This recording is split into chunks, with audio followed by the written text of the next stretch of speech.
Good morning, everybody. Welcome to the Money Grabs. There has been a huge concern about the NGOs. Many people are worried about their NGOs that if their NGO gets money, hope they are not going to be dubious or they are not going to defraud the subscribers. And it's a big concern even right before we get to this stage. Before I dive into it, let me just remind you that this is the Money Grabs, where you can subscribe to this video, you can subscribe to this channel, you can post and you can share this video with your friends, family, and your colleagues and your other social media platform so that many people can get direct information and they can join the conversation. Back to the matter, NGO are people that we are expecting them to receive the fund and send it to the beneficiary. But before now, many FGOs have shown that they cannot be trusted. The scamming that has been going on for long, many NGOs are part of it. They are cheating so many subscribers. Like myself, I belong to two groups, one NGO and one cooperative enterprise. And it's a funny thing to know that one of them is not asking for anything in return, nothing. I didn't even pay for registration. I only paid to be member of that cooperative enterprise. And being a member, they included my name in the Uaag grant. So without asking for anything in return. So I don't know how they will go about that. Maybe later when the money drop, there will be a little bit of compensation, which I'm open to that to compensate.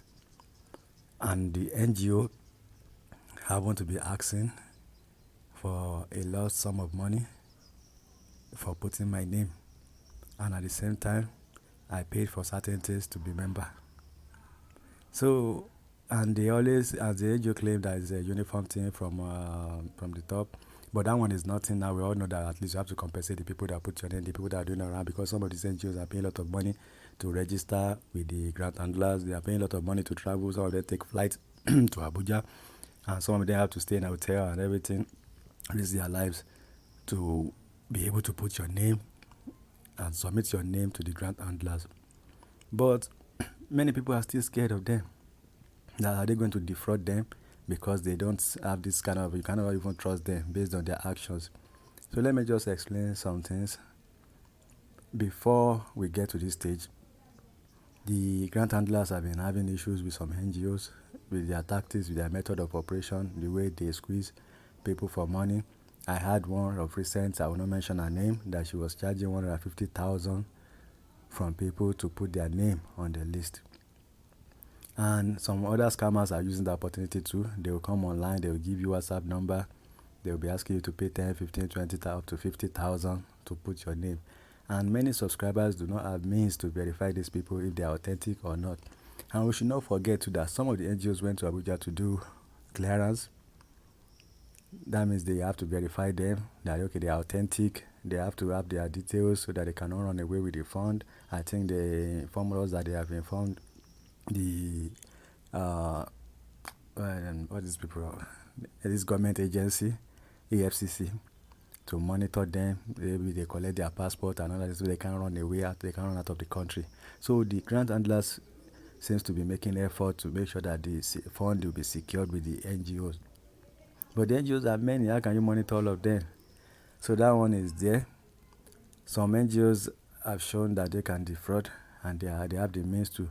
Even sometimes when they are told to submit one time 2,000 names, I think, or more names, some NGOs submitted names that people that does not exist until they started asking for more information before they started asking for their beneficiaries to bring out their NIN and other stuff.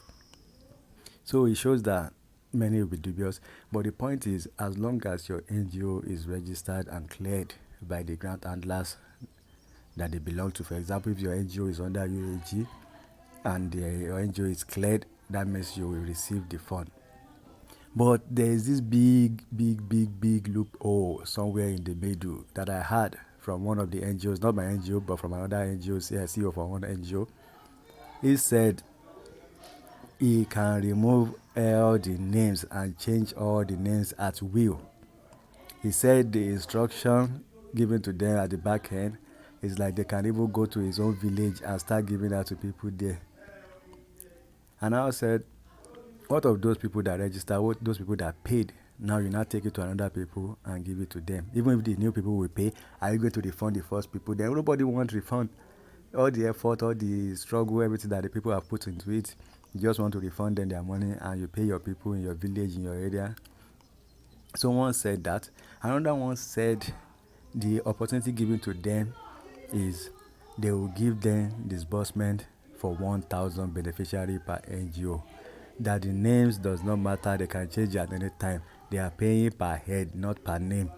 That means 1,000, they give them money for 1,000. You should just go around and look for 1,000 people that will disburse to you and just have a record that truly this money have gone out to 1,000 people. That's a big loophole. It creates room for people to cheat. So the whole thing, we don't know the whole process because it seems the NGOs do not have a uniform way of operating. All of them are seeing themselves like an organization. They have their own CEO, they have their own board, they have their own activities that they do. So they try to run it the way they like. And I think there should be a uniform way for the NGO so that they can be monitored. I know that this government agency will monitor them, we check them, but at the end of the day, they will only provide back statement that they disburse to 1,000 people. So that's why I always tell people that go out to your NGO, go and familiarize yourself with your NGO, so that you know what is happening in your NGO. You know that if your name is there, if you don't have access directly, the people that connected you, you check on them to check for you to confirm that your name and everything is going smoothly. Because I will not lie to you, many people will not get this money due to maybe registering with a wrong NGO, or the NGO decided to use other people rather than them. Because some NGOs complain that some of their members are not even active. They are only waiting for disbursement. They don't turn around. Maybe when they want to go to Abuja, they don't contribute anything. They just stay behind and they're just waiting for disbursement. And the NGOs feel like they are waiting for them to retaliate when they get the money. That means they want to use the disbursements to punish such people.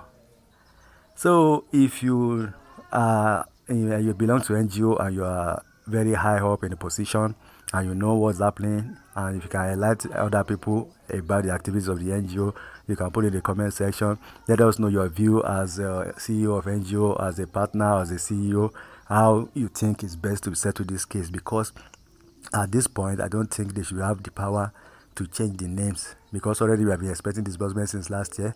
So the name should like be fixed somewhere with the grant handlers so that they can cross-check it with the bank statement that the NGO will send back to Abuja, so that they will know that, okay, the actual people that registered are the actual people that got paid. Although there might be room to change some names, maybe somebody died, some people collected their money back that they are no longer interested, those people can be removed. But people that have stayed, that have registered for long, they should like get disbursed to. They should like get their disbursement. So that's what I'm saying. So if you are scared, because many people put in my comment section, that's why I'm talking about it this morning. Many people are scared about their NGOs. They don't know them that much. They believe that they can defraud them and things like that. So that's why I always feel like we should try to know them. Some of you paid 5,000. Some people paid more than that. Some people paid 50,000, 100,000. We have some people paid 150,000 just to get it. And so just for you to, because it's been a long time that we've been doing all these things. So that's why I said check with your NGO. Some people will say let the money drop, or if the money drop and you do not get your own, who are you going to why are you going to hold responsible? That's why it's better, as the way you are active online, be active physically with your NGO too, so that you will not miss out. That's my concern, because I want everybody in my channel to get their money so that you can come back with your smiling attitude, with your good nature, your best self to put a comment so that we can rejoice together. So I hope this information will help some people, and I will be glad to receive comments in the comment section so that we can rub minds together. If you know anything that I don't know, you can put it there so that other people can benefit from it. Once again, this is the Money Graphs. We give you information straight to the point, and we'll try to give you other opportunities too. So in the process, subscribe to this channel, be part of this channel. It's a big family. Try not to be insultive. Nobody insulted. I'm not the one that collected your money. I'm not the one that will pay you. So stop putting your aggression towards me or toward her, because some people will just come and start saying some rubbish and start blasting. I didn't collect money from you. I'm not giving information. It's less for you to accept or not. But don't just come here and be showing your arrogance and your immaturity. So thank you. And God bless. Have a good day.